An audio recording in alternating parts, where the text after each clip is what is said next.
ഈ കഴിഞ്ഞു പോയ ഒരു ISL സീസണ് കാര്യമായിട്ടൊന്നും തന്നെ കേരള ബ്ലാസ്റ്റേഴ്സിന് ചെയ്യുവാനായിട്ട് കഴിഞ്ഞിട്ടുണ്ടായിരുന്നില്ല. ഇനി വരാൻ പോകുന്ന സൂപ്പർ കപ്പാണ് കേരള ബ്ലാസ്റ്റേഴ്സിൻ്റെ അടുത്ത ലക്ഷ്യം. ഡേവിഡ് കെറ്റാല കോച്ചായിട്ട് അധികാരമേറ്റതിന് ശേഷമുള്ള ബ്ലാസ്റ്റേഴ്സിൻ്റെ കീഴിലുള്ള ആദ്യത്തെ മത്സരം, അതായത് ഡേവിഡ് കെറ്റാലയുടെ കീഴിലുള്ള ബ്ലാസ്റ്റേഴ്സിൻ്റെ ആദ്യത്തെ മത്സരമാണ് വരാൻ പോകുന്ന ഏപ്രിൽ 20 ഈസ്റ്റ് ബംഗാളിനെതിരെ കലിംഗയിൽ വെച്ച് നടക്കുവാനായിട്ട് പോകുന്ന സൂപ്പർ കപ്പിൻ്റെ ആരംഭ മത്സരത്തിലൂടെ നടക്കുവാനായിട്ട് പോകുന്നത്. കേരള ബ്ലാസ്റ്റേഴ്സ് അവരുടെ മെയിൻ ടീമിനെ ഇറക്കി തന്നെയായിരിക്കും കളിക്കുക എന്ന കാര്യം ഉറപ്പാണ്. എതിരാളികൾ ഈസ്റ്റ് ബംഗാളാണ്.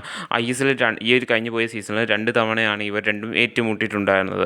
അതിലെ ആദ്യത്തെ മത്സരത്തിൽ കേരള ബ്ലാസ്റ്റേഴ്സ് കൊച്ചി വെച്ച് ജയിച്ചിട്ടുണ്ടായിരുന്നുവെങ്കിൽ അവരുടെ തട്ടകത്തിൽ വെച്ച് അവർ കേരള ബ്ലാസ്റ്റേഴ്സിനെയും അതേ സ്കോറിൽ തന്നെ പരാജയപ്പെടുത്തി വിടുന്നത് നമ്മൾ കണ്ടിട്ടുണ്ടായിരുന്നു.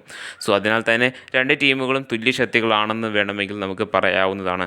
സോ ഇങ്ങനെയുള്ള ഈ ഒരു സാഹചര്യത്തിൽ കേരള ബ്ലാസ്റ്റേഴ്സ് ടീമിനെ നമുക്കൊന്ന് നോക്കുകയാണെന്നുണ്ട്. അതായത് കേരള ബ്ലാസ്റ്റേഴ്സ് ടീമിൻ്റെ ഈ ഒരു പ്രകടനം വെച്ചുകൊണ്ട് കേരള ബ്ലാസ്റ്റേഴ്സിന് വിജയിക്കാൻ സാധിക്കുമോ എന്ന കാര്യം സംശയകരമായി നിൽക്കുന്ന ഈ ഒരു സാഹചര്യത്തിൽ കേരള ബ്ലാസ്റ്റേഴ്സിൻ്റെ അതായത് Kerala Blasters versus east Bengal മത്സരത്തിൽ കേരള ബ്ലാസ്റ്റേഴ്സ് ജയിക്കുകയാണെന്നുണ്ടെങ്കിൽ കേരള ബ്ലാസ്റ്റേഴ്സിന് എതിരാളികളായിട്ട് കിട്ടുവാനായിട്ട് സാധ്യതയുള്ളത് ഒരു പക്ഷേ ISLലെ തന്നെ ഏറ്റവും മികച്ച ടീമുകളൊന്നായിട്ടുള്ള മോഹൻ ബഗാനെ ആയിരിക്കും. മോഹൻ ബഗാൻ്റെ എതിരാളി, അതായത് Kerala Blasters versus east Bengal മത്സരം നടക്കുന്ന അന്ന് തന്നെയാണ് മോഹൻ ബഗാൻ വേഴ്സസ് ഐ ലീഗിൽ 3rd പൊസിഷനിൽ ഫിനിഷ് ചെയ്യുന്ന ടീമുമായിട്ടായിരിക്കും മോഹൻ ബഗാന് ആ ഒരു മാച്ച് കളിക്കേണ്ടതായിട്ടുള്ളത്. ഐ ലീഗിൽ 3rd പൊസിഷനിൽ നിലവിൽ നിൽക്കുന്നത് റിയൽ കാശ്മീർ ആണെന്നാണ് നമുക്ക് അറിയുവാനായിട്ട് കഴിയുന്നത്. സോ രണ്ട് ടീമുകൾക്കും ഈക്വൽ പോയിൻറ്റ്സ് ആണ് ഉള്ളത്. ഇങ്ങനെയുള്ള ഈ ഒരു സാഹചര്യത്തിൽ ഐ ലീഗിന് നിലവിൽ കപ്പ്, അതായത് ജേതാക്കൾ ആരാന്ന് പ്രഖ്യാപിച്ചിട്ടില്ല. ആ ഒരു സാഹചര്യത്തിൽ ടേബിൾ തന്നെ മറിയുവാനായിട്ടുള്ള എല്ലാ സാധ്യതയും ഉണ്ട്.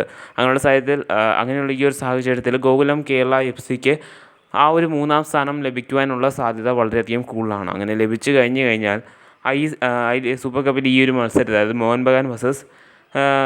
ബഗാൻ്റെ ആ ഒരു നോക്കൗട്ട് മത്സരത്തിൽ ഗോകുലം കേരള FC ആയിരിക്കും എതിരാളികൾ. അങ്ങനെ മോഹൻ ബഗാൻ വേഴ്സസ് ഗോകുലം കേരള FC ആ ഒരു മത്സരത്തിൽ ഗോകുലം കേരള FC വിജയിക്കുകയും Kerala Blasters versus east Bengal മത്സരത്തിൽ കേരള ബ്ലാസ്റ്റേഴ്സ് വിജയിക്കുകയുമാണ് ചെയ്യുന്നതെങ്കിൽ അടുത്ത നോക്കൗട്ട് മത്സരത്തിൽ, അതായത് ക്വാർട്ടർ ഫൈനലിൽ കേരള ബ്ലാസ്റ്റേഴ്സും ഗോകുലം കേരള FCയുമായിട്ടുള്ള ഒരു കേരള ദെർബി നമുക്ക് കാണുവാനായിട്ട് സാധിക്കുന്നതാണ്. ഇനി മറിച്ചാണെങ്കിൽ നമുക്കൊരു കൊൽക്കത്ത ദെർബി കാണാവുന്നതാണ്.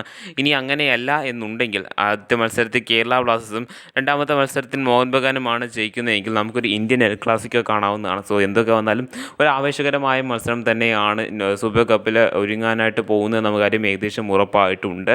സോ ഇങ്ങനെയുള്ള ഈ സാഹചര്യത്തിൽ എന്തൊക്കെയായാലും നമുക്ക് എല്ലാ കാര്യങ്ങളും കണ്ടു തന്നെ അറിയാവുന്നതാണ്. ഏപ്രിൽ 20 ആരംഭിക്കുന്ന സൂപ്പർ കപ്പ് ആദ്യത്തെ ഒരാഴ്ച മെയ് 3 തന്നെ അവസാനിക്കുന്നതാണ്. അതായത് 2 ആഴ്ച മാത്രം നീളുന്ന ഒരു ഷോർട്ട് ലീഗ് തന്നെയാണ് ഈ ഒരു ലീഗ് എന്ന് വേണമെങ്കിൽ നമുക്ക് പറയാവുന്നതാണ്. ഏതൊക്കെ വന്നാലും കേരള ബ്ലാസ്റ്റേഴ്സിന് ഈ ഒരു സൂപ്പർ കപ്പെങ്കിലും നേടിക്കൊണ്ട് അവരുടെ ആദ്യത്തെ കിരീടമാക്കി മാറ്റുവാനായിട്ട് സാധിക്കട്ടെ എന്ന് തന്നെ നമുക്ക് പ്രതീക്ഷിക്കാവുന്നതാണ്.